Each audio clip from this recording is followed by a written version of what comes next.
উপদেষ্টা পরিষদ থেকে পদত্যাগ করেছেন তথ্য উপদেষ্টা নাহিদ ইসলাম। দুপুরে অন্তর্বর্তী সরকারের প্রধান উপদেষ্টা ডক্টর মোহাম্মদ ইউনূসের কাছে তিনি তার পদত্যাগপত্র জমা দেন। নতুন দল গঠনের লক্ষ্যে বেশ কয়েকদিন ধরে গুঞ্জন ছিল তিনি উপদেষ্টা পরিষদ থেকে পদত্যাগ করবেন। পদত্যাগের আনুষ্ঠানিকতা শেষে এক ব্রিফিংয়ে তিনি বলেন, গণঅভ্যুত্থানের আকাঙ্ক্ষা বাস্তবায়নে রাজপথে থাকতেই তার এই পদত্যাগ। আতিকুর রহমান তিতাসের রিপোর্ট। গত কয়েকদিন ধরেই গণমাধ্যমের শিরোনামে উঠে এসেছে শিক্ষার্থীদের নতুন রাজনৈতিক দল গঠন ও সেই দলে অংশ নিতে তথ্য উপদেষ্টা নাহিদ ইসলামের পদত্যাগের বিষয়টি। এরই মধ্যে সোমবার রাতে জাতীয় নাগরিক কমিটির মুখ্য সমন্বয়ক সার্জিস আলম জানান, আগামী ২৮ ফেব্রুয়ারি ছাত্রদের নতুন দল আত্মপ্রকাশ করবে। মালিক মিয়া এভিনিউতে আমরা আমাদের এই নতুন রাজনৈতিক দলের আত্মপ্রকাশ করতে যাচ্ছি। এমন অবস্থায় দুপুরে প্রধান উপদেষ্টার কার্যালয় জানায়, পদত্যাগ করেছেন অন্তর্বর্তী সরকারের তথ্য উপদেষ্টা নাহিদ ইসলাম। প্রধান উপদেষ্টার বাসভবন যমুনায় উপদেষ্টা পরিষদের সদস্যদের অনির্ধারিত বৈঠক শেষে যমুনার সামনে ব্রিফিংয়ে পদত্যাগের বিষয়টি তুলে ধরেন নাহিদ ইসলাম। আমার বাইরে যারা আমাদের সহযোদ্ধা রয়েছেন তারাও এটি চান এবং সেই প্রেক্ষিতে আমি মূলত আজকে পদত্যাগপত্র জমা দিয়েছি।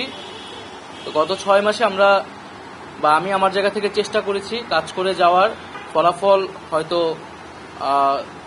সামনে জনগণ পাবে। গণঅভ্যুত্থানের আকাঙ্ক্ষা এখনো বাস্তবায়িত হয়নি উল্লেখ করে তিনি বলেন, সরকারে থাকার চেয়ে রাজপথে থাকা বেশি প্রয়োজন মনে করেই পদত্যাগের সিদ্ধান্ত নিয়েছেন তিনি। একটি রাজনৈতিক শক্তির উত্থানের জন্য আমার রাজপথে থাকা প্রয়োজন, ছাত্র জনতার কাতারে থাকা প্রয়োজন। আমার যে গণঅভ্যুত্থানে যে ছাত্র জনতা অংশগ্রহণ করেছে সেই শক্তিকে সংহত করতে আমি মনে করেছি যে আমার সরকারের থেকে আমার সরকারের বাইরে রাজপথে আমার ভূমিকা বেশি হবে। জুলাই আগস্ট গণঅভ্যুত্থানের সহযোদ্ধাদের আকাঙ্ক্ষার পরিপ্রেক্ষিতেই পদত্যাগপত্র জমা দিয়েছেন বলেও জানান নাহিদ ইসলাম। আতিকুর রহমান তিতাস, মাই টিভি। গভীর শ্রদ্ধায় প্রথমবারের মতো পালিত হয়েছে জাতীয় শহীদ সেনা দিবস। পিলখানা হত্যাকাণ্ডে নিহতদের স্মরণে সকালে বনানী সামরিক কবরস্থানে প্রথমে রাষ্ট্রপতি ও প্রধান উপদেষ্টার পক্ষ থেকে শহীদদের প্রতি শ্রদ্ধা জানানো হয়। শ্রদ্ধা জানান স্বরাষ্ট্র উপদেষ্টা, ৩ বাহিনীর প্রধান, বিভিন্ন বাহিনী ও রাজনৈতিক দলগুলো। এস এম আরিফের রিপোর্ট। ২০০৯ সালের ২৫ ও ২৬ ফেব্রুয়ারি পিলখানা সদর দপ্তরে বিডিআর বিদ্রোহে ৫৭ জন সেনা কর্মকর্তা সহ ৭৪ জনকে হত্যা করা হয়। দীর্ঘ ১৬ বছরে প্রথমবারের মতো ২৫ ফেব্রুয়ারি দিনটিকে জাতীয় শহীদ সেনা দিবস হিসেবে পালন করে অন্তর্বর্তী সরকার। এই উপলক্ষে বনানী সামরিক কবরস্থানে প্রথমে রাষ্ট্রপতি ও প্রধান উপদেষ্টার পক্ষে ফুল দিয়ে শ্রদ্ধা জানান তাদের সামরিক সচিবগণ। এরপর শহীদ বেদিতে শ্রদ্ধা জানান স্বরাষ্ট্র উপদেষ্টা, ৩ বাহিনী প্রধান, বিজিবি ও আনসার বাহিনী প্রধানরা। পরে শহীদ পরিবারের পক্ষ থেকে ফুল দিয়ে শ্রদ্ধা ও ১ মিনিট নীরবতা পালন করা হয়। শ্রদ্ধা নিবেদন শেষে গণমাধ্যমের সাথে কথা বলেন স্বরাষ্ট্র উপদেষ্টা লেফটেন্যান্ট জেনারেল অবসরপ্রাপ্ত জাহাঙ্গীর আলম চৌধুরী। আমরা কিন্তু শহীদ সেনা দিবস ঘোষণা করেছি এবং আজকে এই শহীদ সেনা দিবস হিসাবেই কিন্তু পালন করা হচ্ছে। আর আরেকটা দাবি ছিল যে বিচার, ওই জন্য কিন্তু আমরা কমিশন করে দিয়েছি এবং কমিশনের ২৪শে জানুয়ারি থেকে মনে হয় শুরু হয়েছে কমিশনের কাজ। এটা তাদের ৩ মাস সময় দেওয়া হয়েছে।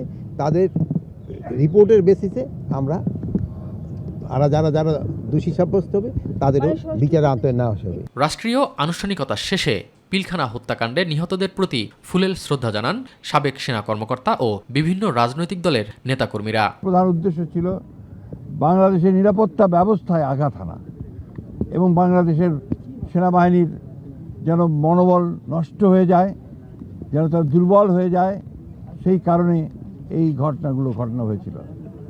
সবচেয়ে দুর্ভাগ্যের বিষয়, তখন যারা রাষ্ট্র ক্ষমতায় ছিলেন হাসিনার নেতৃত্বে আওয়ামী লীগ, তারা অত্যন্ত পরিকল্পিতভাবে এই ঘটনাটির সঙ্গে যোগ সাজেশ করে যথাসময়ে যথাযথ ব্যবস্থা গ্রহণ না করে তারা এই ঘটনাগুলো ঘটতে দেন। 2 দিন ধরে বিডিআর পিলখানাতেই হত্যাযজ্ঞ চলে। কোনো স্বাধীন এবং নিরপেক্ষভাবে করে এই বিচার কার্যগুলি সম্পাদন করলে আমি মনে করি পরিবারের সদস্য সকলেই তো সুখী হবেন। এই ঘটনা যেন ভবিষ্যতে না ঘটতে পারে সেরকম একটি দৃষ্টান্তমূলক ব্যবস্থা এই ঘটনা যারা জড়িত তাদের বিরুদ্ধে নিতে হবে। ২৫ ফেব্রুয়ারিকে শহীদ সেনা দিবস হিসেবে পালন করায় অন্তর্বর্তী সরকারকে ধন্যবাদ জানিয়ে পিলখানা হত্যাকাণ্ডের সুষ্ঠু বিচারের দাবি জানায় শহীদ পরিবার। স্বাধীন তদন্ত কমিটি ছিল, যেটা রিপোর্ট আমরা এতদিন জানতে চেয়েও পাইনি, এখন যেন সেটা সবার সামনে খোলাসা হয়। আমরা পেছনে ষড়যন্ত্রকারী যারা প্রকৃত অর্থে তারা প্রমাণিত হবে। আমরা নিরপরাধীদের শাস্তি চাই না, এটা আমরা প্রথম থেকে বলে এসেছি। আমাদের তো অনেক হোপস আছে কি এখন একটা সুস্থ ট্রান্সপারেন্ট ট্রায়াল হবে।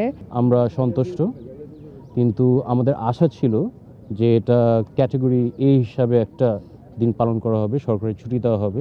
আমরা যেন আমাদের স্বামীদের কাছে যে বলতে পারি যে না এতটুকু আমরা করতে পেরেছি, তবে এখানে আমরা ক্ষান্ত হব না, আমরা সুষ্ঠু বিচার চাই। নারকীয় এই হত্যাযজ্ঞের ঘটনায় প্রকৃত অপরাধীরা শাস্তি পাবে, এমনটাই প্রত্যাশা শহীদ পরিবারের।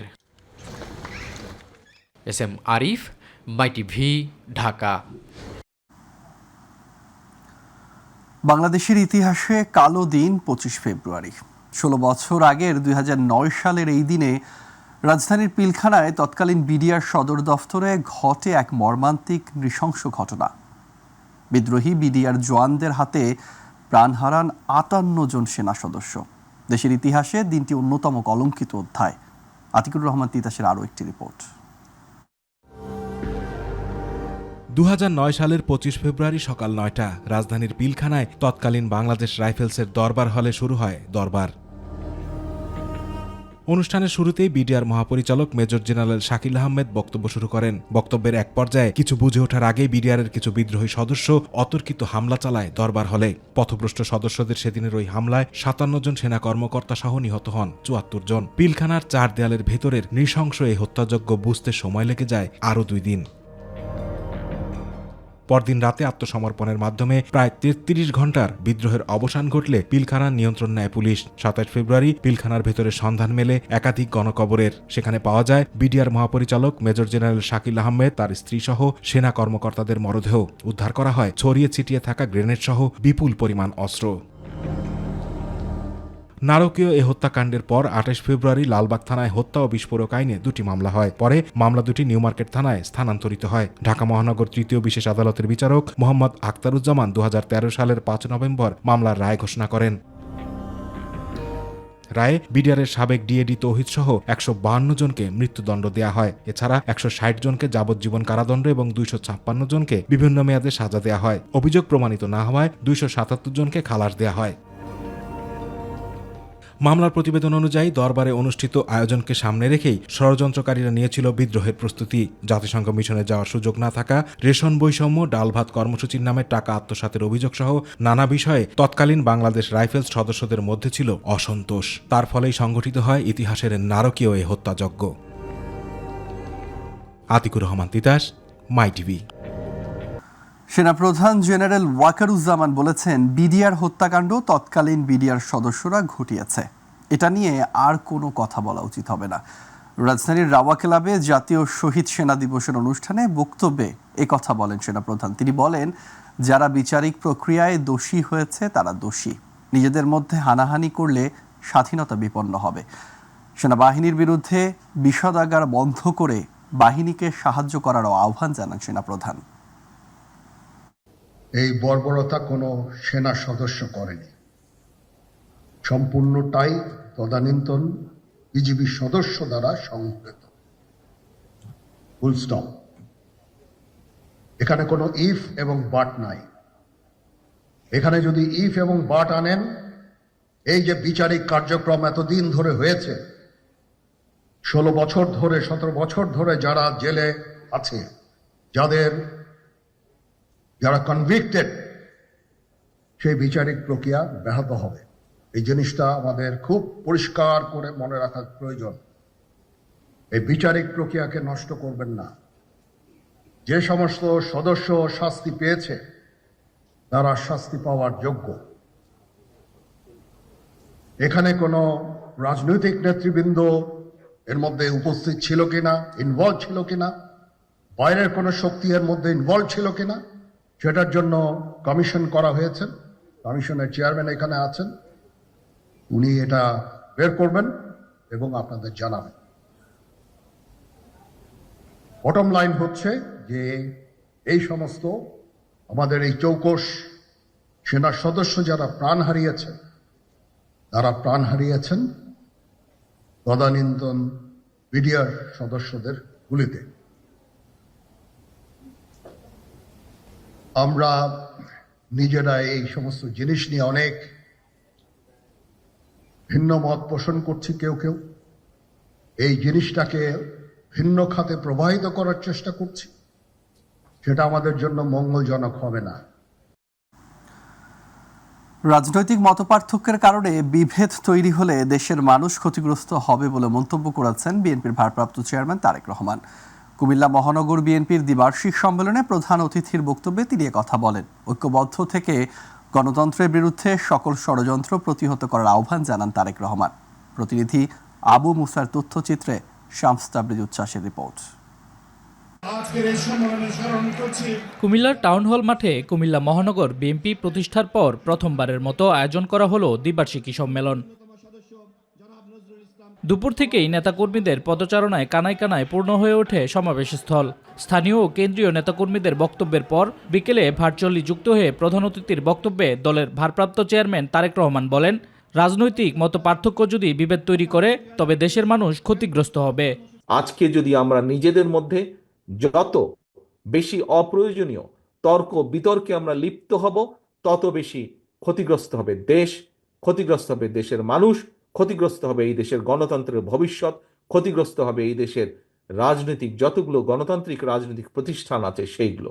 তিনি বলেন, যত দ্রুত সম্ভব একটি সুষ্ঠু নির্বাচন আয়োজন করা হবে। অন্তর্বর্তী সরকারের প্রতি এমন প্রত্যাশাই করেন জনগণ। ক্ষমতায় গেলে দেশ কিভাবে চালানো হবে বিএনপি সহ সব রাজনৈতিক দলকে তা তৃণমূল পর্যায়ে তুলে ধরার আহ্বান জানান তারেক রহমান। আমরা এই সরকারকে আমরা সহযোগিতা করতে চাই, কারণ আমরা চাই এই সরকার যত স্মুথলি, যত সুন্দরভাবে এই সরকার একটি নিরপেক্ষ নির্বাচন অনুষ্ঠিত করতে পারবে, আগামী দিনে গণতান্ত্রিক যাত্রা তত স্মুথ হবে এই দেশের জন্য, এই দেশের মানুষের জন্য। গণতন্ত্রের বিরুদ্ধে ষড়যন্ত্রকারীদের সকল পরিকল্পনা ঐক্যবদ্ধ থেকে প্রতিহত করার আহ্বান জানান তারেক রহমান। বলেন, মানুষের হারিয়ে যাওয়া গণতান্ত্রিক অধিকার ফিরে পেতে সচেতন থেকে আন্দোলন চালিয়ে যেতে হবে।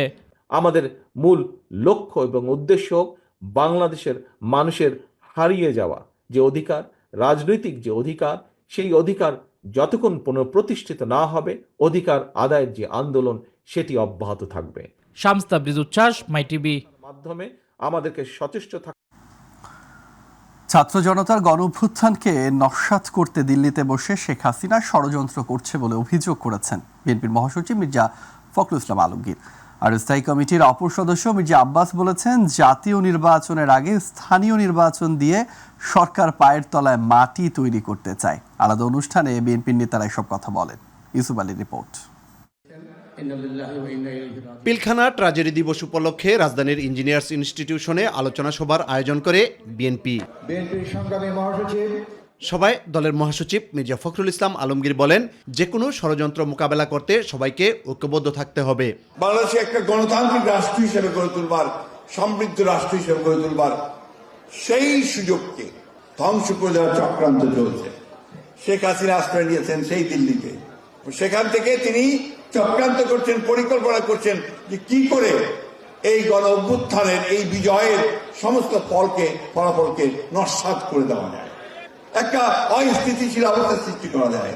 তারই চক্রান্ত আমরা দেখছি, একটা অস্থির অবস্থা সৃষ্টি করা হচ্ছে। গাজীপুরে বিএনপি আয়োজিত সমাবেশে দলের স্থায়ী কমিটির সদস্য গয়েশ্বরচন্দ্র রায় বলেন, ডিসেম্বরে নির্বাচন হবে কিনা এ নিয়ে সংশয় রয়েছে। বললেন যে সরকার একটু ইতিবাচক কথা বলছে, ডিসেম্বরের মধ্যে নির্বাচন কথা বলছে, এটা কতটুকু সত্য আমি জানি না। মাঝখানে জামাত ইসলাম ঢুকছে কয় ইউনিয়ন পরিষদের নির্বাচন, অর্থাৎ স্থানীয় সরকারের নির্বাচন। আর ডিসেম্বরের মধ্যে কি স্থানীয় সরকারের নির্বাচন হবে না জাতীয় সংসদ নির্বাচন হবে, এটা কিন্তু একটা বিরাট প্রশ্ন। নারায়ণগঞ্জে বিএনপি আয়োজিত সমাবেশে দলের স্থায়ী কমিটির সদস্য মির্জা আব্বাস বলেন, নির্বাচন নিয়ে নানামুখী ষড়যন্ত্র চলছে। আমাদের অনেক মানুষ গ্রামে গঞ্জে দেখলাম, ওই দিন কোথায় জানি গেছিলাম, যে অমুক ভাইকে চেয়ারম্যান হিসেবে দেখতে চাই। যে ভাই লেখুক, বিএনপির কেউ যেন এমন কোনো কথা না লেখে। আমরা কোনো ভাইকেই সংসদ নির্বাচনের আগে স্থানীয় সরকার নির্বাচনে দেখতে চাই না। স্থানীয় সরকার নির্বাচনটা হয়ে গেলে তাদের অনেক সুবিধা হয়, কারণ গ্রামে গঞ্জে পা ফেলার জায়গা নাই, গ্রামে গঞ্জে অনেকের পায়ের তলায় মাটি নাই। তারা এই সরকার নির্বাচন করে পায়ের তলায় মাটি তৈরি করতে যাচ্ছেন। ঘোড়ার আগে গাড়ি জুড়তে হয় না। কেন্দ্রীয় কর্মসূচির অংশ হিসেবে দীর্ঘদিন পর নারায়ণগঞ্জে সমাবেশ করলো বিএনপি।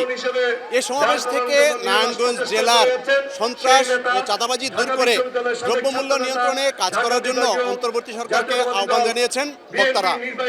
ইউসুফ আলী, মাই টিভি, নারায়ণগঞ্জ।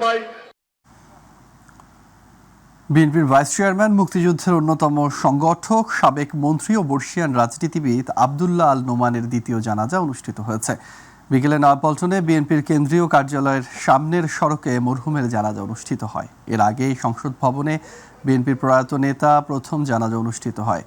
জানাজা শেষে বিএনপির পক্ষ থেকে দলীয় পতাকা ও ফুলেল শ্রদ্ধা জানানো হয়। দ্বিতীয় জানাজার আগে বিএনপির মহাসচিব মির্জা ফখরুল ইসলাম আলমগীর বলেন, আব্দুল্লাহ আল নোমানের চলে যাওয়া বাংলাদেশের রাজনীতিতে বিরাট শূন্যতা সৃষ্টি করবে।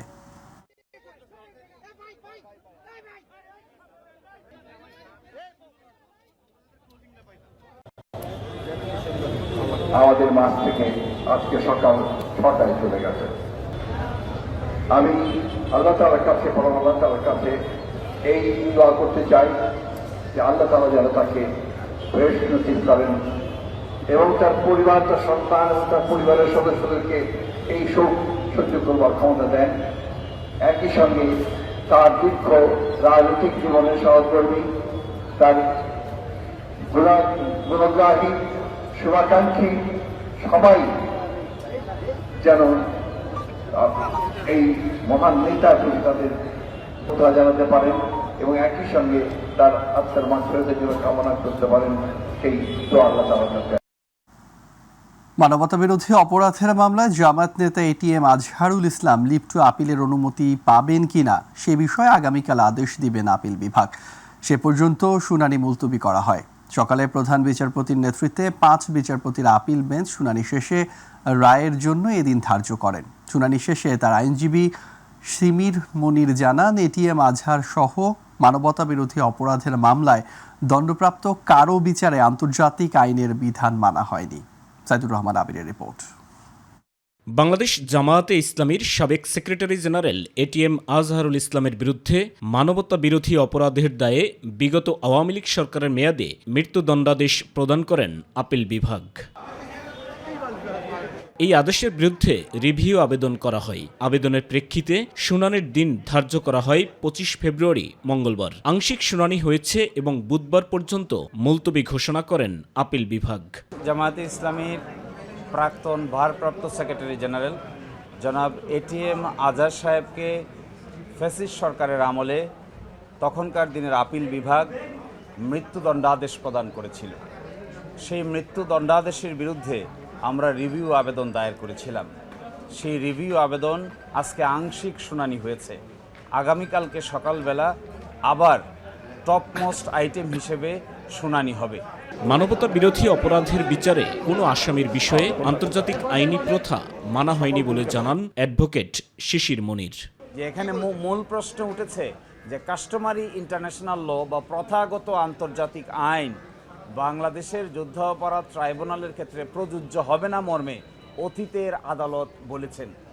এটাই আজকে রিভিউ হচ্ছে যে এই যে আন্তর্জাতিক আদালতের আইন এখানে প্রযোজ্য হবে না, এই কথা বলে যে রায় দেওয়া হয়েছে শুধু জনাব এটিএম আজহারের ক্ষেত্রে নয়, জনাব কাদের মোল্লা সহ জনাব মতিউর রহমান নিজামী, জনাব কামরুজ্জামান এবং অন্যান্য আলী হাসান মোহাম্মদ মুজাহিদ, জনাব মীর কাশেম আলী, সকলের ক্ষেত্রেই এই যে আন্তর্জাতিক আইনের প্রথাগত বিধান প্রযোজ্য নয় মর্মে রায় দিয়েছে। আজকে যে রিভিউ পিটিশনের আলোচনা উঠেছে সেখানে উঠেছে অতীতের সবগুলো রায়, এই যে একটি ফাইন্ডিং তারা দিল এবং এই মানুষগুলোকে মৃত্যুদণ্ড দিয়ে এক্সিকিউট করা হলো, আজকে যদি সেই সব রায়গুলো এই পয়েন্টে রিভিউ হয় তাহলে আন্তর্জাতিক আইনের অ্যাপ্লাই না করার কারণে যে অবিচার হয়েছে সেটা নতুন করে আবার প্রমাণিত। বুধবার শুনানি শেষে ন্যায় বিচার পাবে বলে প্রত্যাশা ব্যক্ত করেন আদালতে আসা জামায়াতে ইসলামীর নেতারা। শুনানি শেষে নিশ্চয়ই কোনো আদেশ দেবেন, আমাদের সিনিয়র লয়াররা সেখানে থাকবেন, কোর্ট উইল ডিসাইড। আমরা সেই জন্য ওয়েট করছি, আমরা ন্যায় বিচারের জন্য অপেক্ষা করছি। ইনশাআল্লাহ আদালতে জুলুমের বিরুদ্ধে ন্যায় বিচার আমরা ইনশাআল্লাহ পাবো। সাইদুর রহমান আবির, মাই টিভি, ঢাকা। হজযাত্রাকে সহজ, সুন্দর ও নিরাপদ করতে হজ ম্যানেজমেন্ট সেন্টার চালু করে হজযাত্রীদের সার্বক্ষণিক সেবার নির্দেশ দিয়েছেন প্রধান উপদেষ্টা প্রফেসর ডক্টর মোহাম্মদ ইউনূস। বিকেলে রাষ্ট্রীয় অতিথি ভবন যমুনায় হজ ব্যবস্থাপনা সংক্রান্ত জাতীয় কমিটির সভায় নির্দেশ দেন তিনি। দেশে লাইসেন্সপ্রাপ্ত হজ এজেন্সির সংখ্যা ১,২৭৫টি। এর মধ্যে হজ কার্যক্রমের জন্য যোগ্য এজেন্সি ৯৪১টি, হজযাত্রী নিবন্ধনকারী এজেন্সি ৭৫৩টি এবং লিড এজেন্সি ৭০টি। এই এজেন্সিগুলোর দায়িত্ব কি হবে সেটা সুস্পষ্টভাবে লিপিবদ্ধ করে বুকলেট আকারে অনলাইনে প্রকাশের নির্দেশ দেন প্রধান উপদেষ্টা।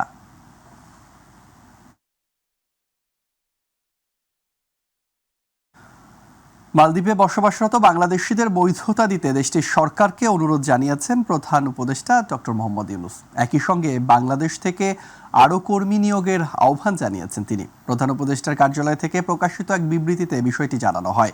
মঙ্গলবার ঢাকায় রাষ্ট্রীয় অতিথি ভবন যমুনায় প্রধান উপদেষ্টার সঙ্গে দেখা করেন মালদ্বীপের হাইকমিশনার শিউনিন রশিদ। এ সময় প্রধান উপদেষ্টা এই আহ্বান জানান। মালদ্বীপের হাইকমিশনার শিউনিন রশিদকে শুভেচ্ছা জানিয়ে অধ্যাপক ইউনূস আশা প্রকাশ করেন যে তার দায়িত্ব পালনকালে বাংলাদেশ ও মালদ্বীপের সম্পর্ক আরও শক্তিশালী হবে।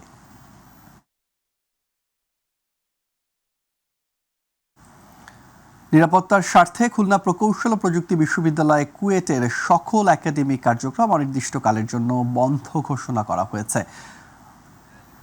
বুধবার সকাল 10টার মধ্যে সকল শিক্ষার্থীকে হল ছাড়ার নির্দেশ দেওয়া হয়েছে। মঙ্গলবার সিন্ডিকেটের 99তম জরুরি সভায় সিদ্ধান্ত নেওয়া হয়েছে। সন্ধ্যায় গণমাধ্যমে পাঠানো এক সংবাদ বিজ্ঞপ্তিতে এ তথ্য জানিয়েছেন কুয়েটের জনসংযোগ তথ্য প্রকাশনা ডিভিশনের public relations officer Shahiduzzaman Sheikh.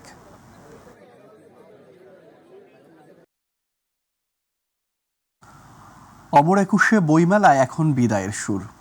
25তম দিনে ক্রেতা পাঠক লেখকদের পদচারণা ছিল চোখে পড়ার মতো।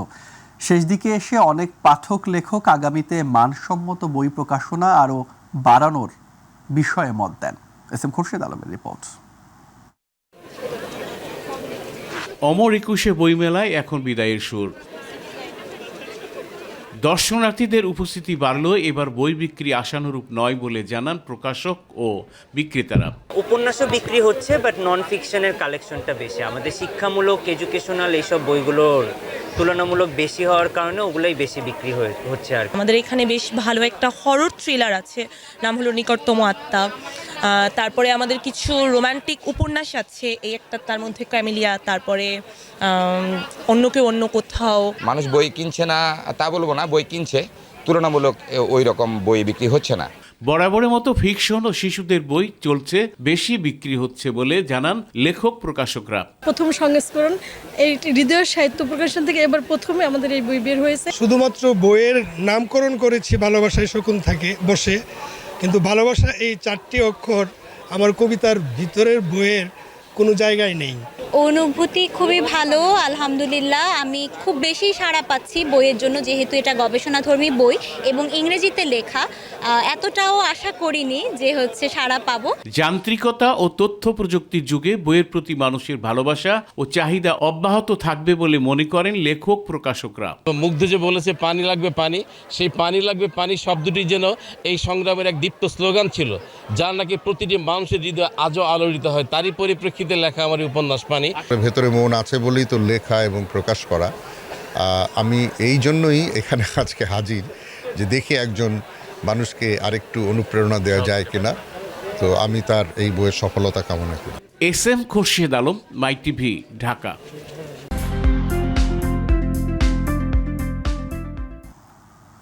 মালয়েশিয়ার জোহরের সেগামাতে একটি বড় ই ওয়েস্ট ইলেকট্রনিক বর্জ্য প্রক্রিয়াকরণ কারখানায় অভিযান পরিচালনা করে বাংলাদেশি সহ 420 জন প্রবাসীকে আটক করেছে দেশটির অভিবাসন বিভাগ। মালয়েশিয়ার প্রতিনিধি আশরাফুল মামুন জানান, সোমবার এই অভিযানে 10টি কারখানায় তল্লাশি চালানো হয়। মালয়েশিয়ার অভিবাসন বিভাগ ও দুর্নীতি দমন কমিশন 3 মাসের গোয়েন্দা তৎপরতার পর যৌথভাবে অভিযান পরিচালনা হয়। অভিযান চালানোর স্থানগুলোর মধ্যে সেগামতের পাশাপাশি সেলাঙ্গরের টেলোক, পাঙ্গালিমা, গাড়াং এলাকায় 2টি ই ওয়েস্ট কারখানায় অভিযান চালানো হয়। সোমবার সকাল 9টা থেকে অভিযান শুরু হয় এবং এতে দেশজুড়ে 314 জন অভিবাসন কর্মকর্তা অংশ নেন। এ সময় 753 জনকে জিজ্ঞাসাবাদ করা হয় এবং 420 জনকে অবৈধ অভিবাসী হিসেবে চিহ্নিত করে আটক করা হয়। অভিযানের সময় ৩০ বছরের বেশি বয়সী ৫ জন স্থানীয় মালয়েশিয়ান নাগরিককে আটক করা হয়, যাদের মধ্যে 2 জন নারীও রয়েছেন। সৌদি আরবের রিয়াদে নানা কর্মসূচির মধ্য দিয়ে যথাযোগ্য মর্যাদায় আন্তর্জাতিক মাতৃভাষা দিবস উদযাপন করা হয়েছে। সৌদি প্রতিনিধি আব্দুল হালিম নিহন জানান, আন্তর্জাতিক মাতৃভাষা দিবস উপলক্ষে আজ দূতাবাসের অডিটোরিয়ামে বিভিন্ন দেশের রাষ্ট্রদূত ও কূটনীতিকদের নিয়ে এক আলোচনা সভা ও সাংস্কৃতিক অনুষ্ঠানের আয়োজন করা হয়। অনুষ্ঠানের শুরুতে স্বাগত বক্তব্য দেন সৌদি আরবে নিযুক্ত বাংলাদেশের রাষ্ট্রদূত দেলওয়ার হোসেন। এতে বিশেষ অতিথি শ্রীলঙ্কার রাষ্ট্রদূত ওমর লিব্বি আমের আজওয়াদ ও কূটনৈতিক কোরের ডিন জিবুতির রাষ্ট্রদূত দায়া আদ্দিন সাইদ বামাখারামা বক্তব্য রাখেন। এছাড়াও বিশেষ অতিথি হিসাবে প্রিন্স সুলতান বিশ্ববিদ্যালয়ের প্রফেসর ডক্টর নুরুন নবী বক্তব্য রাখেন। ফ্রান্সে দেশীয় ফ্যাশন প্যারিসের আয়োজনে অনুষ্ঠিত হয়েছে জমকালো বসন্ত উৎসব। ফ্রান্স প্রতিনিধি বাদল পাল জানান, রাজধানী প্যারিসের মেক্স দর্মির একটি হলে অনুষ্ঠিত এই উৎসবে ছিল প্রবাসীদের স্বতঃস্ফূর্ত উপস্থিতি। দেশি ফ্যাশন প্যারিসের কর্ণধার রুমানা মনসুর, অনামিকা প্রিয়া এবং মনসুর আহমেদের প্রাণবন্ত উপস্থাপনায় দেশীয় বিনোদনের চমৎকার আয়োজন ছিল অনুষ্ঠানে। শুভব্রত ভট্টাচার্য শুভ, এমদাদুল হক স্বপন এবং লুৎফুর রহমান বাবুর সার্বিক তত্ত্বাবধানে উৎসবে ছিল গান, নৃত্য ও ফ্যাশন শো। অনুষ্ঠানে অন্যান্যের মধ্যে উপস্থিত ছিলেন ফ্রান্স বাংলাদেশ বিজনেস ফোরামের সভাপতি সত্তার আলী সুমন, ফ্রান্স ক্রিকেট বোর্ডের সদস্য ফাতেমা খাতুন মরিয়ম, শাহজাহান সারু, মিজান সরকার সহ আরও অনেকে।